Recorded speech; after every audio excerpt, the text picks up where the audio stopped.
Welcome to 7 news Telugu. నేను సుధా. బులెటిన్ల ముందుగా headlines.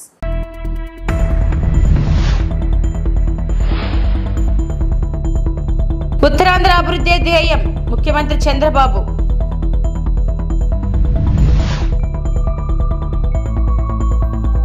ఇది సూపర్ సిక్సా లేక సూపర్ మోసమా? మాజీ మంత్రి అంబటి రాంబాబు ధ్వజం.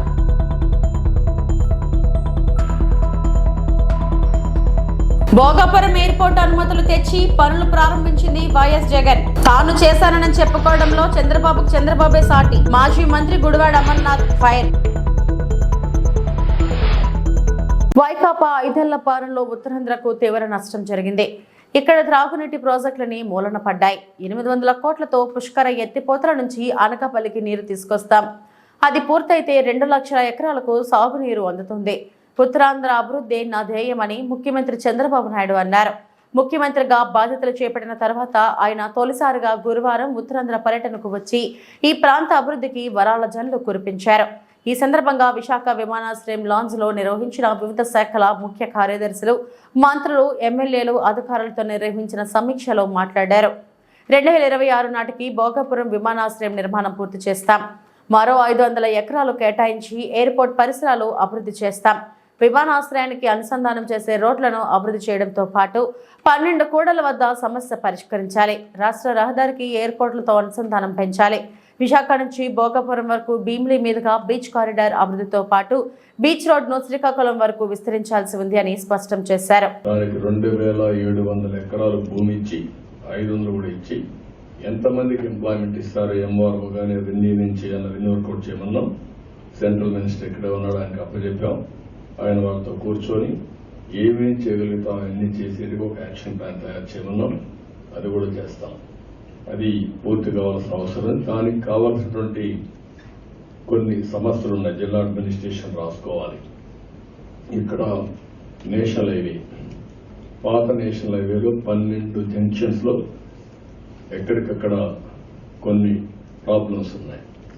అవన్నీ కూడా క్రిటికల్ గా ఉన్నాయి. అవన్నీ సార్ట్అవుట్ చేయాలి. నెంబర్ 1. నెంబర్ 2, 5 హైవేస్ ఉన్నాయి. ఆ హైవేస్ లో కూడా కొద్దిగా ఎక్కడికక్కడ అక్కడుండే సమస్యలు, state roads, national highway road, state highways widening చేయడం, నేషనల్ హైవే చేయడం, అవసరమైతే 1-2 ఫ్లైఓవర్స్ నేషనల్ హైవే కూడా వాళ్ళ బడ్జెట్ ముందుకు వచ్చారు. అది కూడా మీరు ఫాలో అప్ చేసుకోండి, అది చేయాలి. 3వది ఇక్కడి నుంచి భీమిలి వరకు బీచ్ రోడ్ 50 కిలోమీటర్లు, ఇది కూడా మనం పూర్తి చేయాలి. అది కూడా పూర్తి చేసుకుంటే ఎవ్రీ 5 కిలోమీటర్స్ 10 కిలోమీటర్స్ ఒక రోడ్డు తీసుకొని నేషనల్ హైవే కలిపేస్తే, అదే మరి బీచ్ రోడ్ అంతా కూడా ఈవినింగ్ లైఫ్ కోసం మనం ఏమేం చేయగలుగుతాం, ఎన్ని చేస్తే ఈవెంట్స్ అవన్నీ క్రియేట్ చేయగలిగితే కొంత నైట్ లైఫ్ ఉంటుంది, సోషల్ లైఫ్ ఉంటుంది, కొంతవరకు ఉపయోగపడితే అది కూడా మనం చేయాలి. అదే సమయంలో మెడ్టెక్ జోన్ చూశాను. కలెక్టర్ కూర్చొని పెట్టుకున్న మీ అనకాపల్లి జోన్ అనుకుంటారు. అది ఒక మంచి మీద ఓకే. అది ఒకసారి కాన్సెప్ట్ తో వస్తే ఇంకా మార్కెటింగ్ కూడా చేసుకునే అవకాశాలు కల్పించాం. అక్కడే ఒక హోటల్ వస్తా ఉంది. ఎవ్రీథింగ్ 10,000 రూపాయలతో స్టార్ట్ అయిన ప్రాజెక్ట్ ఈరోజు 10,000 కోట్ల రూపాయలు టర్న్ ఓవర్ చేస్తున్నారు. 145 కంపెనీలు వచ్చాయి. కోవిడ్ సమయంలో ఒక సాటిస్ఫాక్షన్ నాకు కూడా ఒక లీడర్ గా పబ్లిక్ పాలసీస్ ఎట్లుంటాయంటే ఒక చరిత్ర కూడా. సాక్షాత్ ప్రధానమంత్రి వచ్చి విజిట్ చేసే పరిస్థితికి వచ్చాడు. ఆ తర్వాత కావాల్సిన ఎక్విప్మెంట్ ఇక్కడి నుంచి సప్లై చేశారు. వెంటిలేటర్స్ దగ్గర నుంచి ఆక్సిజన్ జనరేటర్స్, ఆక్సిజన్ సిలిండర్స్ దగ్గర నుంచి ఏం కావాలో అవన్నీ ఇక్కడ తయారు చేసే పరిస్థితి వచ్చింది. ఏమీ చేయకుండా అన్ని తానే చేసినట్లు చెప్పుకోవడంలో చంద్రబాబు ఆయనే సాటి. దేశంలో చంద్రబాబుకి ఉన్న మార్కెటింగ్ స్కిల్స్ ఎవరికి ఉండవంటూ మాజీ మంత్రి గుడివాడ అమర్నాథ్ ఎద్దేవా చేశారు. 4 సార్లు సీఎం ఉన్న చంద్రబాబు ఉత్తరాంధ్రకి ఏం చేయకుండా ఇప్పుడు చవతి తల్లి ప్రేమ చూపిస్తున్నారంటూ మండిపడ్డారు. శుక్రవారం అమర్నాథ్ మీడియా సమావేశంలో మాట్లాడారు. ఇన్నాళ్లు చంద్రబాబు ఒక ప్రాంతానికి పరిమితమై పరిపాలన కొనసాగించారు. భోగాపురం ఎయిర్పోర్ట్ కి కావాల్సిన అనుమతులు అన్ని వైఎస్ జగన్ తీసుకొచ్చి పనులు మొదలు పెడితే ఇప్పుడు వచ్చి చంద్రబాబు అన్ని తానే చేస్తున్నట్లు మాట్లాడటం ఆశ్చర్యాన్ని కలిగిస్తుంది. గతంలో 14 సంవత్సరాల ముఖ్యమంత్రిగా ఉన్న చంద్రబాబు ఎప్పుడైనా పోర్టులు, మెడికల్ కాలేజీలు కట్టించారా అని, అభివృద్ధి కార్యక్రమాలు మేము చేస్తే ఇప్పుడేమో వైఎస్ జగన్ ఏమీ చేయలేదని చంద్రబాబు చిత్రీకరించారు. మేము మొదలుపెట్టిన పనులు చంద్రబాబు చేస్తున్నట్లు చెప్పుకుంటున్నాడు. ఇంట్లో ఎంతమంది చదివితే అంతమందికి తల్లికి వందనం 15,000 ఇస్తామన్న చంద్రబాబు ఇప్పుడేమో ఒకరికే ఇస్తామన్నట్లు జీవో ఇచ్చారు. ఇసుక ఫ్రీ అన్నారు. డబ్బులు ఎందుకు తీసుకుంటున్నారు? వాలంటీర్ల పరిస్థితి ఏంటో చెప్పాలంటూ అమర్నాథ్ డిమాండ్ చేశారు. అలాగే ఉత్తరాంధ్ర మీద వారికి ప్రేమ ఉన్నట్టుగా ఆయన 45 సంవత్సరాల రాజకీయ జీవితంలో 4వసారి ముఖ్యమంత్రిగా బాధ్యతలు చేపట్టిన తర్వాత కూడా గతంలో ఏమీ చేయనటువంటి వ్యక్తి వచ్చి ఇప్పుడు మళ్ళీ ఈ ప్రాంత ప్రజల మీద సవత్తల్లి ప్రేమ చూపించేటువంటి ప్రయత్నం చేసినట్టుగా కనబడింది. సహజంగా ఏ ముఖ్యమంత్రి అయినా గతంలో పనిచేసినటువంటి సందర్భంలో చేపట్టినటువంటి కార్యక్రమాల గురించో లేదా ఈ ప్రాంతం మీద, ఎందుకంటే ఉమ్మడి రాష్ట్రానికి ఆయన 9 సంవత్సరాలు ముఖ్యమంత్రిగా, తర్వాత రాష్ట్ర విభజన జరిగిన తర్వాత మొట్టమొదటిసారిగా ఆయనకి రాష్ట్ర ప్రజలు అవకాశం ఇచ్చారు. ఆ 5 సంవత్సరాలు కూడా కేవలం ఒక ప్రాంతం మీద, ఒక ప్రాంతం గురించి, ఆ ప్రాంతంలో ఆయన చేపడుతున్నటువంటి, ఆయన పార్టీకి సంబంధించినటువంటి పెద్దలు చేపట్టినటువంటి కొన్ని కార్యక్రమాల గురించి తపన పడినటువంటి కార్యక్రమాలు మనం చూసాం. సరే, ఏదేమైనప్పటికీ వారు ముఖ్యమంత్రిగా తొలిసారి ఉత్తరాంధ్ర వచ్చినప్పుడు భవిష్యత్ కార్యక్రమాలు ఏంటి అనేటువంటివి చెప్పాల్సినటువంటి బాధ్యత, రానటువంటి కాలంలో ఈ ప్రాంతానికి ఏం చేస్తాం అనేటువంటిది చెప్పాల్సినటువంటి బాధ్యత సహజంగా ఉంటుంది. కాబట్టి అవన్నీ పక్కన పెట్టి ఇంకా జగన్మోహన్ రెడ్డి గారిని నిందించేటువంటి కార్యక్రమం, ఈ ప్రాంతానికి వైఎస్ఆర్ కాంగ్రెస్ పార్టీ ప్రభుత్వం గతంలో 5 సంవత్సరాలు ఏదో అన్యాయం చేసినట్టుగా వారు చిత్రీకరించేటువంటి ప్రయత్నం మనం చూసాం. ముఖ్యంగా అందులో Bhogapuram international airport, Bhogapuram international ఎయిర్పోర్ట్కి సంబంధించి 2019లో వైఎస్ఆర్ కాంగ్రెస్ పార్టీ అధికారంలోకి వచ్చేటువంటి సమయానికి 2200 ఎకరాలు ఏదైతే భోగాపురం ఇంటర్నేషనల్ ఎయిర్పోర్ట్కి సంబంధించి నిర్మాణం చేపట్టాలని చెప్పి నిర్ణయం తీసుకున్నామో, అందులో ఆ రోజు మేము అధికారంలోకి వచ్చినటువంటి సమయానికి ప్రభుత్వం చేతిలో ఉన్నటువంటిది కేవలం 377 ఎకరాలు. 377 ఎకరాలు మాత్రమే ఆ రోజు ప్రభుత్వం ఆధీనంలో, ఆ 2200 ఎకరాల్లో 377 ఎకరాలు మాత్రమే ప్రభుత్వం ఆధీనంలో ఉంది. దాదాపు మిగిలిన 1850, 1900 ఎకరాలు అసలు ప్రభుత్వం ఆధీనంలో లేదు, రైతుల ఆధీనంలోనే ఉంది. కానీ ఆ రోజు ప్రజల్ని మభ్యపెట్టడానికి 2019 ఫిబ్రవరి 14 ఒక శిలాఫలకం వేసేసి అప్పుడు కూడా ప్రజల్ని మభ్యపెట్టేటువంటి ప్రయత్నం చేశారు. సరే, తర్వాత ప్రజలు ఏ రకంగా నిర్ణయం తీసుకున్నారో మనం చూసాం.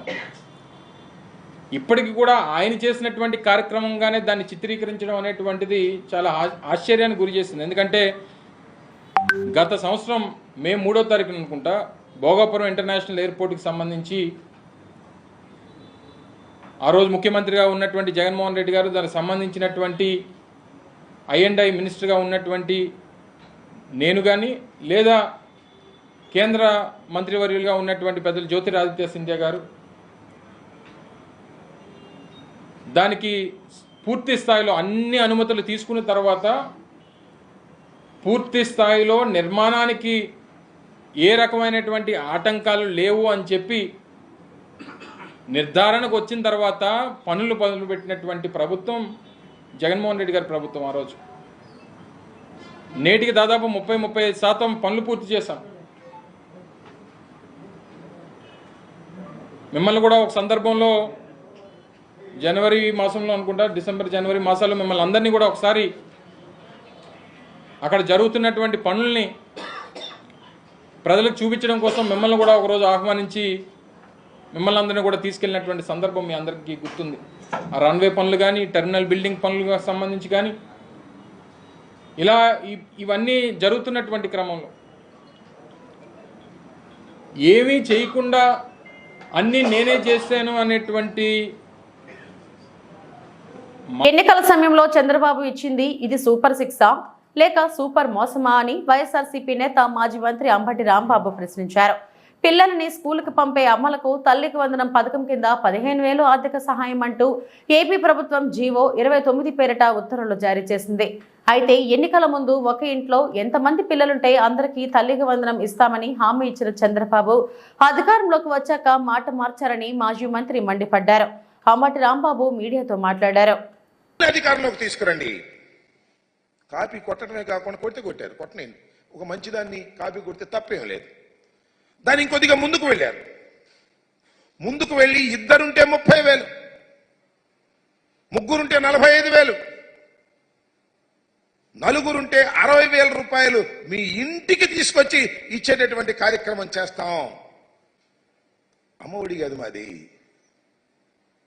తల్లికి వందనం అని పేరు మార్చారు. ప్రజలు అట్రాక్ట్ అయ్యారేమో, పాపం ఓట్లు వేశారు, గెలిపించారు. ఇచ్చిన మాట నిలబెట్టుకోవాల్సిన బాధ్యత ఉందా లేదా చంద్రబాబు నాయుడు గారికి అని అడుగుతా ఉన్నా. ఇచ్చిన మాట నిలబెట్టుకొని శభాష్ అనిపించుకోవాలి కదా. చంద్రబాబు నాయుడు గారు ఎన్నికల్లో తీవ్రంగా ప్రచారం చేసుకున్నారు. జగన్మోహన్ రెడ్డి గారు ఒక్క పిల్లవాడికే ఇస్తున్నాడు, నేను వస్తే 4గురికైనా ఇస్తా, 5గురికైనా ఇస్తా, 3గురికైనా ఇస్తానని చెప్పేసి ఒక చంద్రబాబు నాయుడు గారే కాదు, కూటమిలో ఉన్నటువంటి అందరూ కూడా ప్రచారం చేశారు. సూపర్ 6 అన్నారు. సూపర్ 6 ఇది ప్రధానమైంది. చూడండి వాళ్ళు ఏ విధంగా ప్రచారం చేశారో ఒక్కసారి. అది వేయ మహాలక్ష్మి అని, మహాశక్తి పథకం అని చెప్పేసి కొద్ది పద్ధతి, మహాశక్తి తల్లికి వందనం పథకం కింద మీ ఇంట్లో ఎంతమంది పిల్లలు చదువుతుంటే వారందరికీ ఒక్కొక్కరికి ఏడాదికి 15,000 రూపాయలు అన్నారు. మళ్ళీ సూపర్ 6 అని ఒకటి పెట్టారు. ఆ సూపర్ 6 ఒకసారి సూపర్ 6లో కూడా చాలా ప్రయత్నం చేశారు. సూపర్ 6లో కూడా కొద్ది పెద్దది, సూపర్ 6లో రెండోదే. ఆ సూపర్ 6లో చాలా పెట్టారు అనుకోండి. ఆ సూపర్ 6 సంబంధించి యువతకు 20 లక్షల ఉద్యోగాలు, నెలకు 3,000 నిరుద్యోగ భృతి. సరే ఇస్తారో లేదో చూద్దాం. ఇది స్కూలుకు వెళ్లే ప్రతి విద్యార్థికి ఏడాదికి 15,000 రూపాయలు. మేమిస్తుంది ఏంటి జగన్మోహన్ రెడ్డి గారు? ఎంతమంది పిల్లలు వెళ్ళినా 15,000 రూపాయలు.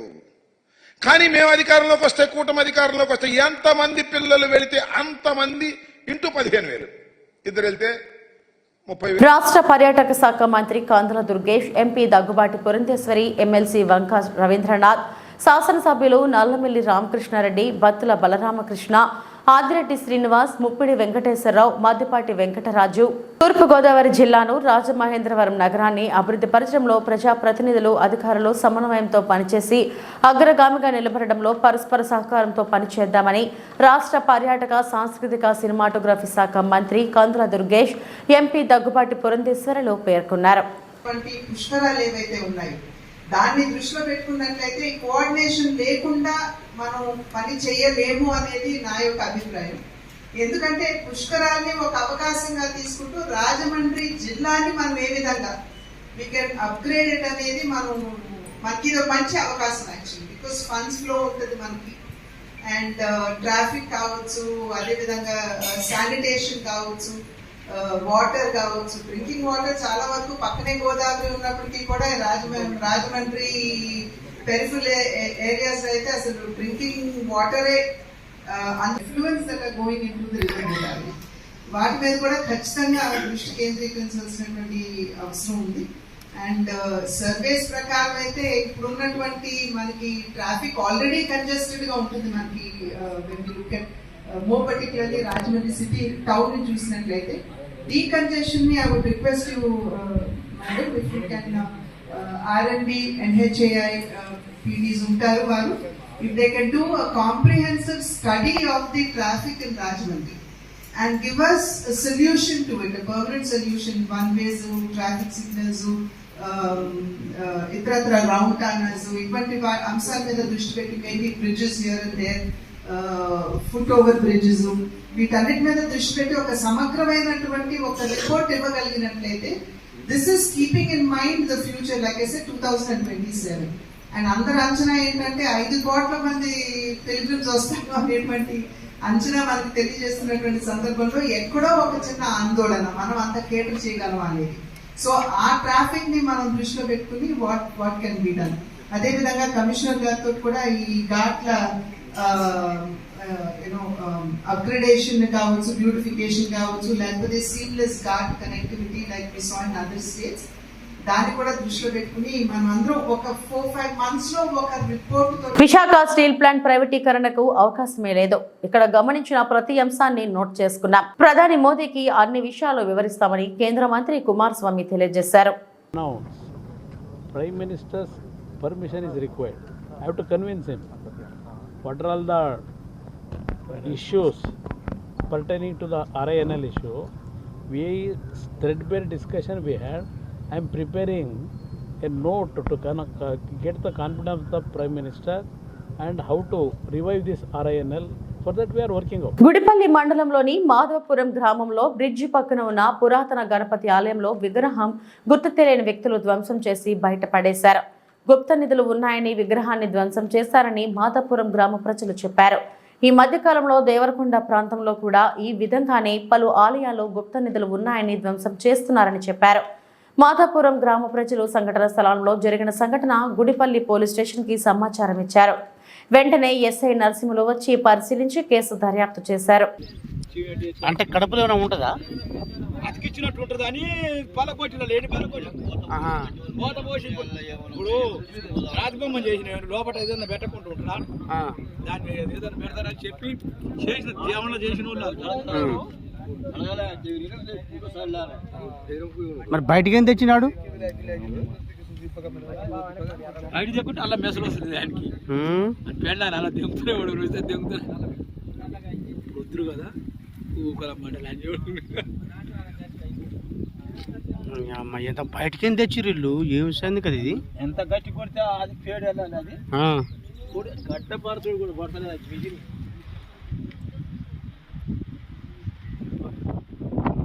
బయటికి ఏం తెచ్చినట్టు బయట అంటే లోపల అది తేలుందా? ఏమైనా కట్టిందా వాళ్ళకు? ఏం కట్టిందో ఎవరు కావచ్చు వాళ్ళు? 5-6 ఒక్కరు ఇద్దరు కాదు సార్. అదే ఒకరికి ఇద్దరు గత గిద్దరు ఆ గుడి లేవదు మనకు.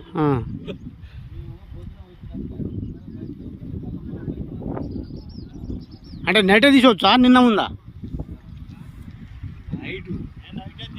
నైటే తీసిరా?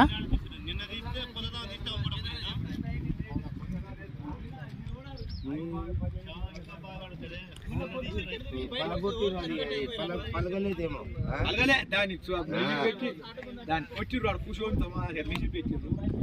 అలాగే ఎత్తుకోపోదామని అంత పలకూడదామని లోపల ఏముందో ఎక్కపోదామని వాళ్ళు చూసి కొడతారు.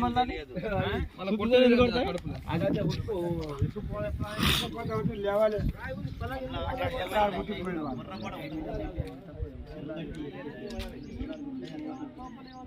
సిమెంట్ రాయని ఏం కనబడలేదు మనం కనబడుతుంది కానీ వాళ్ళ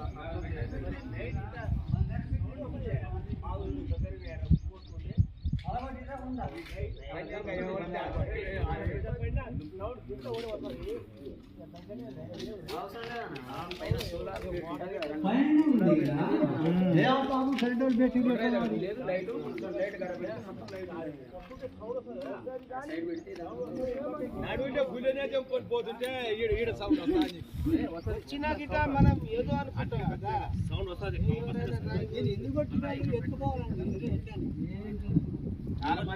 ఎవరో మరి కానీ సౌండ్ కంపల్సరీ వస్తుంది. గింత వస్తుంది. ఉల్లిజోడు కొట్టినారు వీళ్ళ పైసలు ఉండే పొట్టాలనుకుంటారు అది రాయేనా వాళ్ళ నుంచి బయట తీసుకురాలి ఎట్లా వేసింది ఇది రాత్రి ఎట్లా వేసిందని బయట. ఈ రోజు జైపూర్ మండలంలోని నర్వగ్రామ్లో నిర్వహించినటువంటి కార్యక్రమంలో యూత్ భవిష్యత్ ఎలా ఉండాలో రామగుండం కళ బృందం జైపూర్ ఎస్ఐ శ్రీధర్ మాట్లాడుతూ గంజాయికి పేకాటికి త్రాకుడికి అలవాటు పడి జీవితాన్ని నాశనం చేసుకోకూడదని వివరించడం జరిగింది. 10 నెలలు కాదు అవసరం అనుకోండి, ఇంకొక నెల 10 నెలలు మోస్తుంది. 10 నెలలు మోసేటప్పుడు ఆ తల్లి కష్టం ఎంత ఉంటుందో తెలుసా? ఒక్కసారి తల్లి కష్టాన్ని మనం నెమరు వేసుకున్నాం ఒక పాట ద్వారా. ఎందుకంటే ఎప్పుడైతే మనం ఆ కన్న తల్లి గర్భంలో మొలకై మోస్తామో ఆ రోజు నుంచి కన్న తల్లికి కష్టాలు మొదలైతాయి. తిందామంటే తిండి తినబుద్ధి కాదు తల్లికి, తాగుదామంటే నీళ్లు తాగబుద్ధి కాదు, ఒక్క దగ్గర కూర్చోపోయా ఒక్క దగ్గర నిల్చోబుద్ధి కాదు, ఒకరితో మాట్లాడబుద్ధి కాదు. ఆమె మనసులో ఉండదు. 1 కాదు 2 రోజులు కాదు 3 రోజులు కాదు నెల కాదు 2 నెలలు కాదు 3 నెలలు కాదు 9 నెలలు అంత ఘోరమైన నరక యాతన అనుభవించి మరి మనకు జన్మనిస్తుంది కన్న తల్లి. అవసరం అనుకుంటా 10 నెలలు ఇంకొక నెల ఎక్కువ వస్తుంది. మరి అంత మోసి 10 నెలలు మోసి మనకు జన్మనిచ్చి మరి మనకి ప్రపంచాన్ని పరిచయం చేసి మనకు విద్యాబుద్ధులు నేర్పించి మంచి చెడు చెప్పి అన్ని రకాలుగా మన సమాజంలో మనల్ని ఒక మంచి గౌరవంగా ఉండే విధంగా మన ప్రత్యేక ధన్యవాదాలు. ఎందుకంటే నా మండలిలో నాకు అవకాశం ఇచ్చినందుకు. ఎందుకంటే వీళ్ళు మన కమిషనరేట్ మొత్తం తిరుగుతూ ఉంటారు. వీళ్ళంతా ఎవరో కళాకారులతో పాటు మా పోలీస్ అధికారులు. వీళ్ళంతా కేవలం సమాజంలో ఉన్న చెడు వ్యసనాల వల్ల ఏ విధంగా సమాజం పబ్లిక్ అందరూ నష్టపోతున్నారు, వాళ్ళందరినీ ఏ విధంగా దాంట్లోకి వెళ్ళి బయటపడేయాలని కేవలం అదే మంచి ఉద్దేశంతో మొత్తం ఇదే పనిలో ఉంటారు తప్ప వాళ్ళకి ఏ పని ఉండదు. అంటే అది అట్లాంటి టీము మన రామగుండం కమిషనరేట్ అంటే మంచిర్యాల పెద్దపల్లి జిల్లా మొత్తం తిరుగుతూ ఉంటాయి. అందులో మనకి ఈరోజు అవకాశం వచ్చింది. దానికి మనం చాలా హ్యాపీగా ఫీల్ కావాలి. వీళ్ళ టీంకు ప్రత్యేకంగా ధన్యవాదాలు, శ్రీనివాస్ అండ్ టీంకి. అందులో నేను మళ్ళీ నర్వ విలేజ్ని ఎంచుకోవడానికి మీ అందరికీ తెలుసు, మళ్ళీ ప్రత్యేకంగా చెప్పాల్సిన అవసరం లేదనుకుంటున్నా. ఇంతకుముందు కూడా నేను ఏసీపీ సార్ సిఐ గారు మేము వచ్చి మీటింగ్ పెట్టాము, ఇక్కడే రోడ్డు మీద పెట్టాము. ఎందుకు పెట్టాను అనేది మళ్ళీ ఒకసారి మీకు చెప్తాను. మన విలేజ్ మీద కొంచెం చెడు అభిప్రాయం అనేది ఉంది. దాంట్లో మీకు కొంచెం అవగాహన కల్పిస్తే మన పిల్లలన్నా బాగుపడతారు. ఆ చెడు వ్యసనాలు ఏంటి అనేది మీకు తెలుసు. ప్రత్యేకంగా గంజాయి నడుస్తున్నది, ప్యాకెట్ నడుస్తుంది, తాగుతూ ఉన్నారు, ఉన్న భూములు అమ్ముకుంటూ ఉన్నారు, నష్టపోతున్నారు, ఉన్నప్పుడే అది చేస్తున్నారు. కేవలం అదే ఆలోచనతో మన విలేజ్ కొంతవరకన్నా బాగుపడాలనే ఉద్దేశం మనల్ని ఇప్పుడు పాటల రూపకంగా మాటల రూపకంగా చెప్తుంటే ప్రజలు మీరంతా ఆలోచించి మీ పిల్లల్ని బాగు చేసుకుంటారు, ఇంకో రకంగా అందరు బాగుపడతారనే ఉద్దేశంతో మంచి ఉద్దేశంతోనే పెట్టినాం. ఇదేదో మాకేదో డ్యూటీ కాదు, అది కాదు, మన విలేజ్ బాగుపడాలి. ఇక్కడ అందరూ దాదాపు మధ్యతరగతి కుటుంబాలు. ఇవి ఈ మధ్యలో రేట్లు వచ్చి కొంచెం భూముల రేట్లు అయ్యి అంతే తప్ప ఎవరికి చూసినా ఇల్లు సరిగా లేదు, ఏం లేదు. భూముల రేట్లు ఉన్నాయి, అమ్ముతున్నాం, అటు ఇటు ఏదో ఒకటి ఖర్చు చేస్తున్నాం తప్ప నాకు మంచి ఇల్లు మంచి కట్టుకున్న ఇల్లు అయితే నాకు ఏడ కనబడలేదు. నాకైతే ఏం చేస్తున్నారేమో డబ్బులన్నీ నాకు అర్థం కావట్లేదు. మంచి రేట్లు వచ్చినాయి, భూములకు లక్షలలో పోతుంది, అట్టిగా డబ్బులు వేస్ట్ చేస్తున్నారు. ఇల్లు సరిగా మనం సరిదిద్దుకోలేకపోతున్నాం, మన పిల్లల్ని సరిదిద్దుకోలేకపోతున్నాం. వాళ్ళంతా గంజాయికి అలవాటు పడి మనల్ని బెదిరించి బండి కొనిమని లేకపోతే చస్తా బతుకుతా అని చెప్పుకుంటా మనల్ని బ్లాక్మెయిల్ చేసుకుంటా పిల్లలు ఆగమవుతున్నారు. అవుతున్నారా లేదా మన దగ్గర? నేను వచ్చిన కొత్తలో చాలా చూశాను. శ్రీనివాస మంగాపురం శ్రీ కళ్యాణ వెంకటేశ్వర స్వామి వారి ఆలయంలో సాలకట్ల సాక్షాత్కార వైభవోత్సవాలు అత్యంత వైభవంగా జరుగుతున్నాయి. గురువారం రాత్రి స్వామివారు హనుమంత వాహనంపై ఆలయ మాడవీధుల్లో విహరిస్తూ భక్తులకు దర్శనమిచ్చారు. తిరుపతి జిల్లా శ్రీనివాస మంగాపురం శ్రీ కళ్యాణ వెంకటేశ్వర స్వామి వారి ఆలయంలో తిరుమల తిరుపతి దేవస్థానం ఆధ్వర్యంలో సాలకట్ల సాక్షాత్కార వైభవోత్సవాలు అత్యంత వైభవంగా నిర్వహిస్తున్నారు. ఈ ఉత్సవాలు 3 రోజుల పాటు జరుగుతాయి. అందులో భాగంగా 2వ రోజు గురువారం రాత్రి కళ్యాణ వెంకటేశ్వర స్వామి వారు హనుమంత వాహనంపై ఆలయ మాడవీధుల్లో విహరించి భక్తులకు దర్శనమిచ్చారు.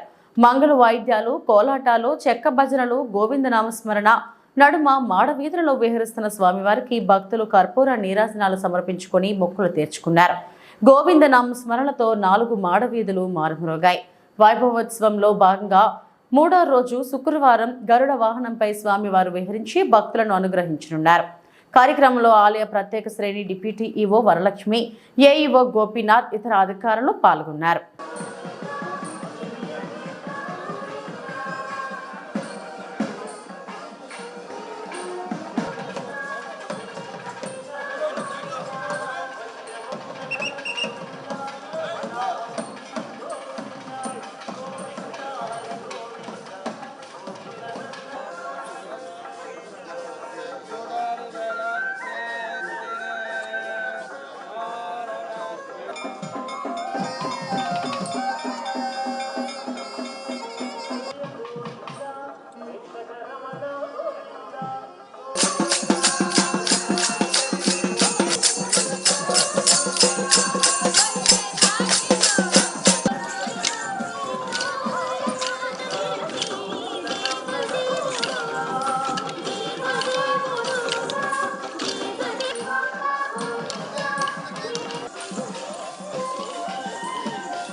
తిరుపతి జిల్లాలో రాత్రులు విధులు నిర్వహిస్తున్న పోలీస్ సిబ్బందిని ఎస్పీ హర్షవర్ధన్ రాజు ఆకస్మికంగా తనిఖీ చేశారు.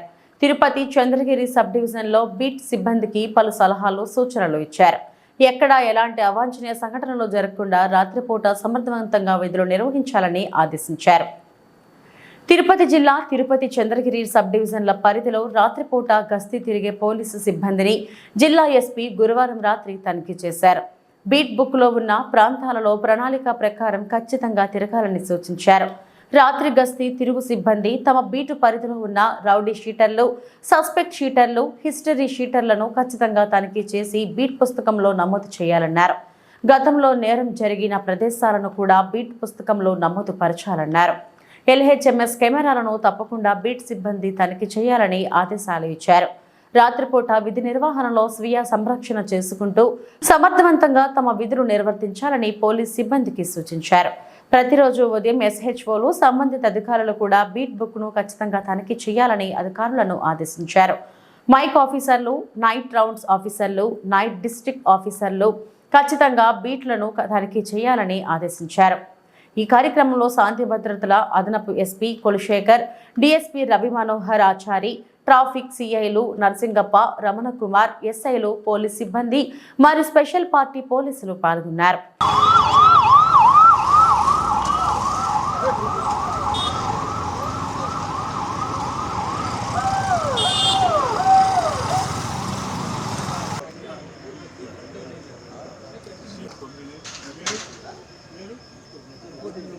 బాబు reporting university inspector sir reporting నిలబడండి అటెన్షన్ నిలబడి కొంచెం రిపోర్టింగ్ అని చెప్పొద్దు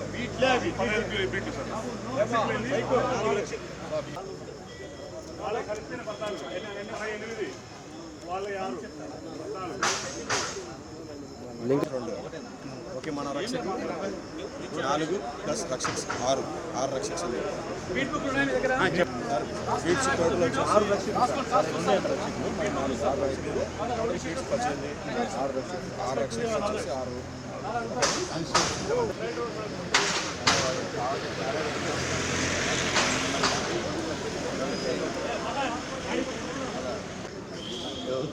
అదే ఈస్ట్ వాళ్ళు ఇక్కడ మా తమ్ముడు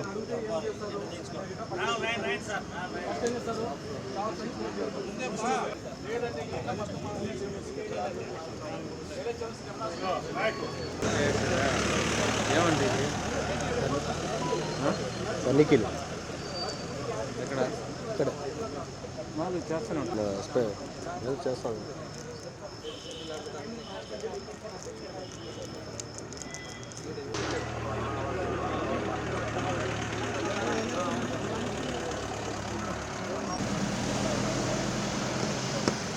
Sriman, 18 night beats, 6 Rakshak, 16 special party, and 9 night round officer election ki authorized Sriman.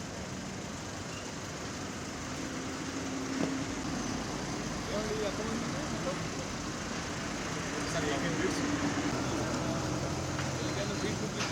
ఉన్నాయి సార్ ఒక బీట్ బుక్ తీసుకోండి గురు నువ్వు పక్క ఫోన్ ఏది సార్ అవును సార్ మైక్ డ్యూటీ ఏమి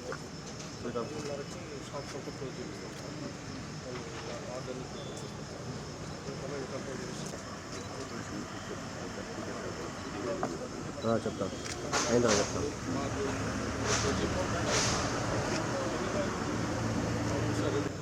జ్యోతి జంక్షన్లో హారిక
సంబంధించి తిరుపతి సబ్ డివిజన్కి సంబంధించి ఒకసారి ఆ బీట్ కానిస్టేబుల్స్ తోటి మాట్లాడి వాళ్ళ విధులు ఎలా చేస్తున్నారు, సో వాళ్ళు కరెక్ట్గా చేస్తున్నారా లేదా, లేకపోతే వాళ్ళకి ఏదైనా సూచనలు ఇచ్చేదాని మీద నైట్ ప్యాట్రోలింగ్ కొంచెం ఎఫెక్టివ్గా చేసి టౌన్లో కావచ్చు ఎక్కడ న్యూసెన్స్ లేకుండా అట్లాగే ప్రాపర్టీ అఫెన్సెస్ని ప్రివెంట్ చేసే విధంగా కూడా చర్యలు తీసుకోవాల్సిన అవసరం ఉంది. సో దానికి సంబంధించి మా వాళ్ళతో ఒకసారి ఇంటరాక్ట్ అయ్యి వాళ్ళకి కొంచెం సూచనలు ఇద్దామన్నా. ఈ వార్తలు ఇంతటితో సమాప్తం. నమస్తే.